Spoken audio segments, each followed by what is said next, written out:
तो आज के व्याख्यान में आप सभी का स्वागत है। व्याख्यान 45, हमें क्या करना चाहिए ताकि अभ्यास सकारात्मक परिणाम दे। इसलिए आज हम इस विषय का अध्ययन करने जा रहे हैं क्योंकि इस पाठ्यक्रम में हमने जो कुछ भी देखा है वो व्यवहारिक है। इसलिए मूल बात यह है कि अभ्यासों को सही ढंग से करना और उनमें सफलता प्राप्त करना सीखना है। हम में से कई लोगों को संभवतः सूक्ष्म प्रक्षेपण या ध्यान जैसी प्रथाओं से अच्छे परिणाम नहीं मिल रहे हैं।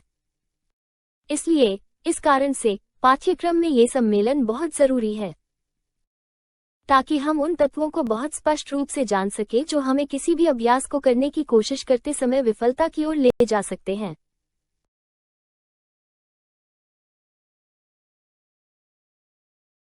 हमें याद रखना चाहिए कि यह पाठ्यक्रम पूरी तरह से व्यवहारिक है कि जब हम इस ज्ञान तक पहुंचते हैं तो हमारे लिए दो रास्ते खुलते हैं, अभ्यासी का मार्ग और आस्तिक का मार्ग। हमें याद रखना चाहिए कि केवल अभ्यास ही हमें प्रत्यक्ष प्रयोग की ओर ले जाता है और हमारे आंतरिक कार्य की प्रगति और परिणाम देखने में मदद करता है। केवल अभ्यास ही हमें प्रत्यक्ष प्रयोग के आधार पर वास्तविक आध्यात्मिक उन्नति प्राप्त करने की अनुमति देता है। इसलिए यह महत्वपूर्ण है कि हम पाठ्यक्रम के दौरान जो कुछ भी सीखा है उसका अभ्यास करें। हम यहाँ जो भी अभ्यास देखते हैं उनमें सफलता प्राप्त कर सकते हैं और वे सभी सकारात्मक परिणाम देते हैं। लेकिन ये बहुत महत्वपूर्ण है कि हम अभ्यास को सही मनःस्थिति में करें जो इसके लिए आवश्यक है। तो आइए असफलता के प्रथम पहलू का अध्ययन करें, जो एकाग्रता की कमी है। आमतौर पर ज्यादातर लोग एकाग्रता को वो महत्व नहीं देते जिसके वो हकदार हैं। एकाग्रता एक अद्भुत शक्ति है। हम तब एकाग्र होते हैं जब चेतना क्रिया पर केंद्रित होती है। अगर हमारी चेतना ही हमारा ईश्वर है तो हमें पता होना चाहिए कि यह कभी विफल नहीं होगी। जब हम अपनी चेतना को उस काम पर केंद्रित करते हैं जो हम कर रहे हैं और हम विचलित नहीं होते हैं तो वास्तव में हम इसे पूरी तरह से करेंगे और सफलता प्राप्त करेंगे।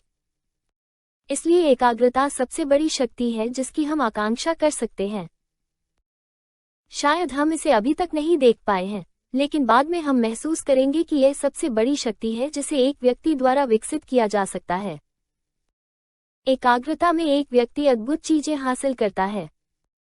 उदाहरण के लिए, आप एक पत्थर के माध्यम से चल सकते हैं, अंदर जा सकते हैं और एक दीवार की दूसरी तरफ से बाहर आ सकते हैं और कई शानदार चीजें कर सकते हैं, ऐसी चीजें जो अब तक हमें लगता है कि करना असंभव है। इसलिए महत्वपूर्ण बात यह होगी कि हम जो कर रहे हैं उस पर चेतना को केंद्रित करना सीखें।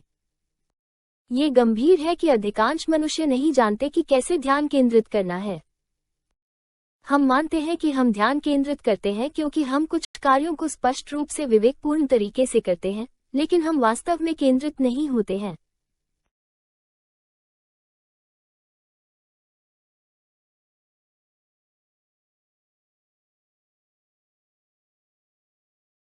एकाग्रता प्राप्त करने के लिए हमें निम्नलिखित चरणों का पालन करना चाहिए। हमें अपने दिल में एक लक्ष्य निर्धारित करना होगा कि हम क्या करने की तैयारी कर रहे हैं, फिर हमें प्रोत्साहन देना होगा और फिर हम काम करना शुरू कर देंगे।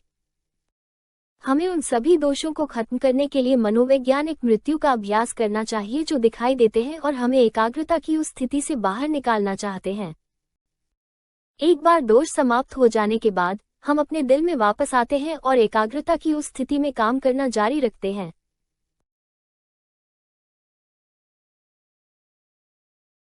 अगर हम एकाग्रता विकसित करना चाहते हैं तो हमें दिन में एक बहुत ही सरल कार्य को एकाग्रता की अवस्था में करना शुरू करना होगा। आइए देखें कि हम दिन भर में क्या करते हैं। हर एक चीज को लिखना बहुत उपयोगी है। जिस दिन हम उस काम को पूरी एकाग्रता के साथ करने में सफल हो जाते हैं वो दिन सफल होने वाला है। सबसे पहले हमें चेतना से जुड़ी बातें लिखनी चाहिए, जैसे जागना, सूक्ष्म जगत से भौतिक जगत में वापस आना और उसी क्षण से चेतना को केंद्रित करना ताकि हम सभी सपनों को याद रख सकें। और इस तरह हम हर दिन सचेत रूप से जागते रहेंगे और याद रखेंगे कि हमने सूक्ष्म जगत में क्या किया। दूसरा काम ये होगा कि हम अपने अलग अलग सपनों को लिखें। हम बिस्तर से उठने के लिए बैठते हैं, फिर हम जांचेंगे कि हम किस आयाम में हैं, ये देखने के लिए कि हम तीसरे आयाम में हैं या हम अभी भी 5वें आयाम में हैं। ऐसा करने के लिए हम तैरते रहने के इरादे से कूदेंगे। चौथा होगा कपड़े उतारना या बाथरूम जाना, सिंक तक पहुंचना, अपने कपड़े उतारना, शॉवर में जाना, जेट को समायोजित करना, इसे गर्म करना, शॉवर का दरवाजा बंद करना, साबुन लगाना, धोना, सुखाना इत्यादि।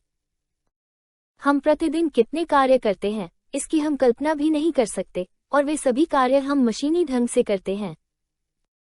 हमें उन्हें सचेत रूप से एकाग्रचित होकर करना होगा तथा अपनी चेतना को उन प्रत्येक क्षणों में हम क्या कर रहे हैं उस पर केंद्रित करना होगा, ताकि हम उन प्रत्येक प्रभावों को देख सकें जो दिन के प्रत्येक कार्य में बाधा उत्पन्न करते हैं, जिससे ध्यान भटकता है।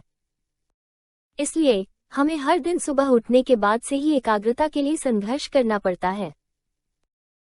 वर्तमान में जियो, विचलित मत हो, चेतना को न जाने कहां घूमने मत दो या हमेशा के लिए सो जाओ और पूरा दिन लाश की तरह बिताओ। सड़क पर घूमते रहो, लोगों से बात करो, लड़ो, बहस करो, कीमत पूछो आदि। और रात को जब हम घर लौटते हैं और हमसे पूछा जाता है कि आज तुमने क्या किया, तो हम जवाब देते हैं मुझे नहीं पता। और ऐसा इसलिए क्योंकि हम इतने सो गए हैं कि हमें याद ही नहीं रहता कि हमने दिन में क्या किया। जब कोई व्यक्ति इनमें से प्रत्येक चरण के बारे में पहले से ही अवगत होता है, तो जब हम स्नान करते हैं, उदाहरण के लिए, हम उन तत्वों की खोज करते हैं जो हमें संघर्ष में डालते हैं। हम महसूस करना शुरू करते हैं कि दैनिक जीवन में इतने सारे अनिर्णय और अन्य समान चीजें क्यों होती हैं।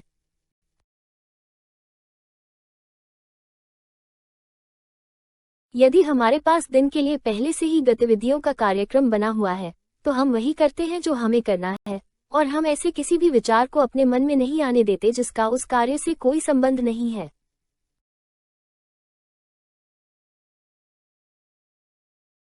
उदाहरण के लिए, यदि हम कार्य संख्या 3 कर रहे हैं तो हम कार्य संख्या 12 के बारे में नहीं सोच सकते। हमें उस कार्य पर ध्यान केंद्रित करने की आवश्यकता है जो हम अभी कर रहे हैं।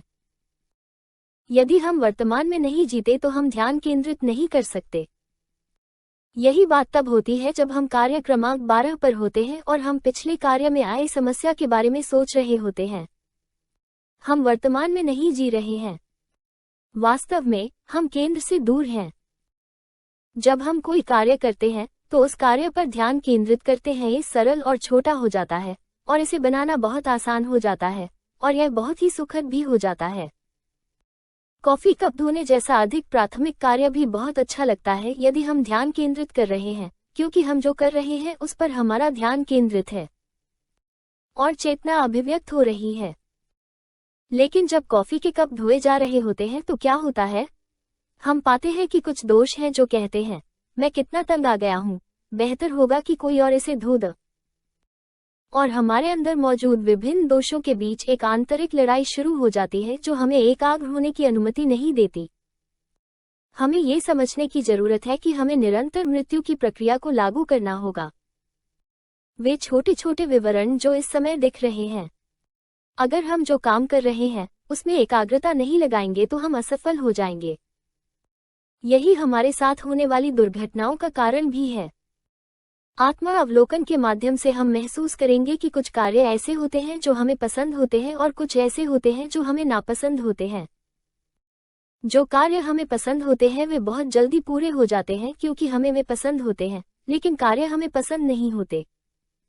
जो काम हमें पसंद नहीं होते उन्हें हम हमेशा टालते रहते हैं। लेकिन हम किसी खास काम को क्यों नापसंद करते हैं? शायद इसलिए कि हमें नहीं पता कि उसे कैसे करना है। क्या ऐसा हो सकता है कि उसमें कुछ खामियां हों जो उस काम के विकास में बाधा डालती हों? लेकिन जब हम एकाग्र होते हैं और चेतना कार्य कर रही होती है, तो हमारा अस्तित्व जो कि ज्ञान है, हमें बताता है कि यह कैसे करना है। और हम उस कार्य को पूर्ण करने में लग जाएंगे और वो दिन आएगा जब सबसे कठिन कार्य भी पूर्ण रूप से निष्पादित हो जाएगा। हम प्रसन्न महसूस करेंगे क्योंकि हम इसे परिपूर्ण बनाते हैं, इसलिए हम चाहेंगे कि कार्य आगे आए और हम कठिन प्रतिबद्धताओं का सामना करने के लिए तैयार हो जाएंगे। हमें उन शब्दों पर ध्यान देने की जरूरत है, मुझे करना है। वास्तव में वहां एक प्रतिरोध है, एक विरोध है जो कार्य को कठिन और अप्रिय बनाता है। लेकिन अगर हम जागते हैं तो हम उस प्रतिरोध को खोज लेते हैं और उसे खत्म कर देते हैं। तो ये शब्द मुझे करना है से बदलकर मैं करना चाहता हूं हो जाते हैं। तब हम पाते हैं कि केंद्रित होना संसार की सबसे सुखद बात है। अगर आप इसे समझ लें और एकाग्रता को अभ्यास में लाएं, तो कुछ सालों के बाद आप जान जाएंगे कि अपने हर काम पर पूरी तरह से ध्यान कैसे केंद्रित करना है।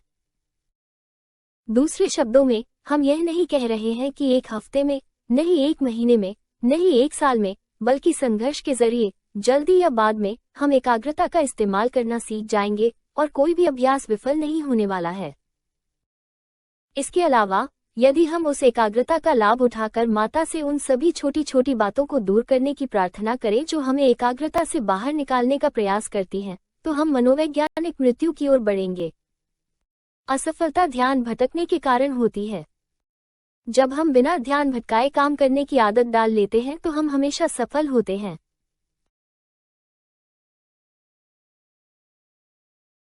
असफलता का दूसरा पहलू, विश्वास की कमी।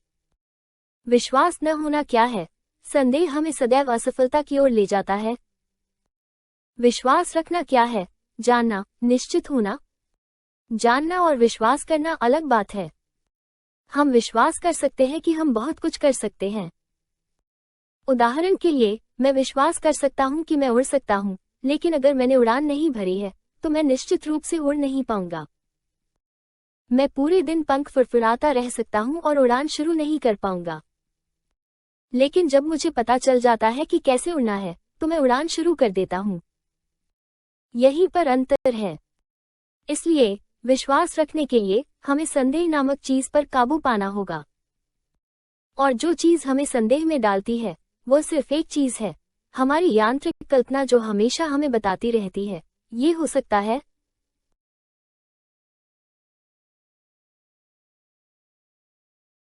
यदि हमारे पास किसी अभ्यास को करने के लिए सभी चरण हैं, तो हम तुरंत झिझकने लगते हैं और संदेह करने लगते हैं कि हम इसे हासिल कर पाएंगे या नहीं।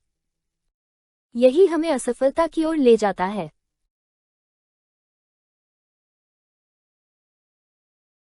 हमें काम को कुछ निश्चितता के साथ शुरू करना चाहिए। अगर हमें चरण 1, 2, 3, 4 और 5 करने के लिए कहा जाता है, तो चलिए चरण 1, 2, 3, 4 और 5 करते हैं और देखते हैं कि क्या होता है। और जब हम ऐसा कर रहे होते हैं, तो हमें ये पहचानने के लिए एकाग्र होना चाहिए कि प्रत्येक चरण को क्या प्रभावित करता है और हम जो गलत कर रहे हैं उसे ठीक करना चाहिए। जब हम संदेह पर काबू पा लेते हैं और काम करना शुरू कर देते हैं, तो ज्ञान पैदा होता है और फिर हम जो कर रहे हैं उस पर विश्वास आता है। और फिर हम कभी संदेह नहीं करते। ऐसे व्यक्ति के लिए जिसने सूक्ष्म प्रक्षेपण का अनुभव नहीं किया है, संदेह करना ठीक है। लेकिन ऐसे व्यक्ति के लिए जिसने पहले ही सूक्ष्म प्रक्षेपण हासिल कर लिया है, इसमें संदेह करने की कोई बात नहीं है।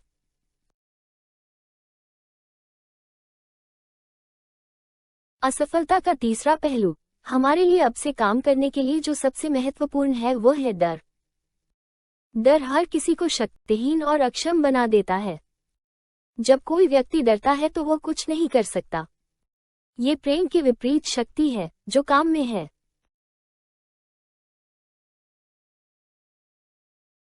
कल्पना हमारे अंदर तुरंत डर पैदा कर देती है और अगर हमारा डर खत्म नहीं होता तो कल्पना से समाधान नहीं होता और इच्छाशक्ति काम नहीं करती।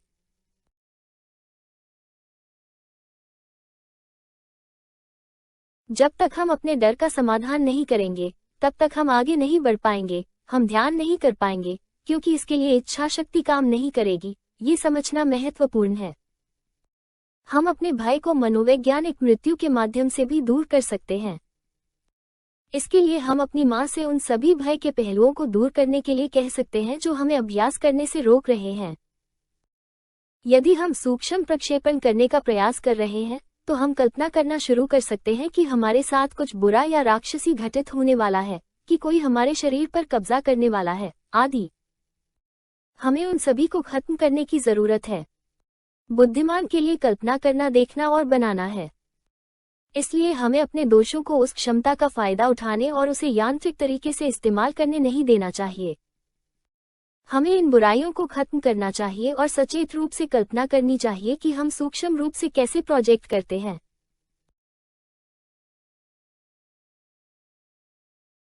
असफलता का चौथा पहलू, ये चौथा बिंदु बहुत महत्वपूर्ण है। उद्देश्य, जिसका लक्ष्य होता है वो कभी असफल नहीं होता।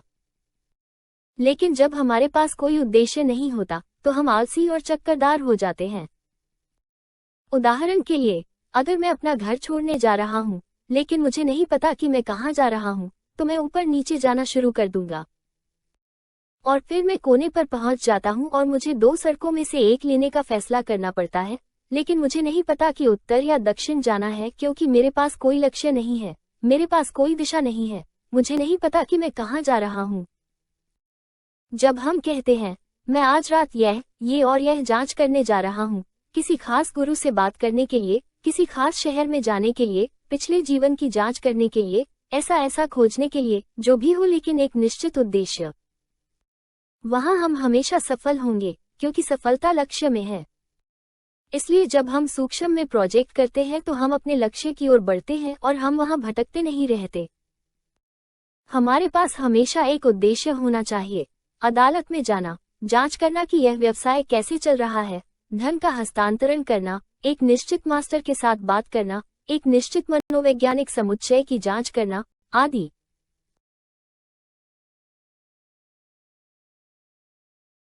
इसलिए जब हम विश्राम अभ्यास करते हैं तो हम कहते हैं, जब मैं सूक्ष्म रूप से प्रोजेक्ट करूंगा तो मेरा इरादा क्या होगा?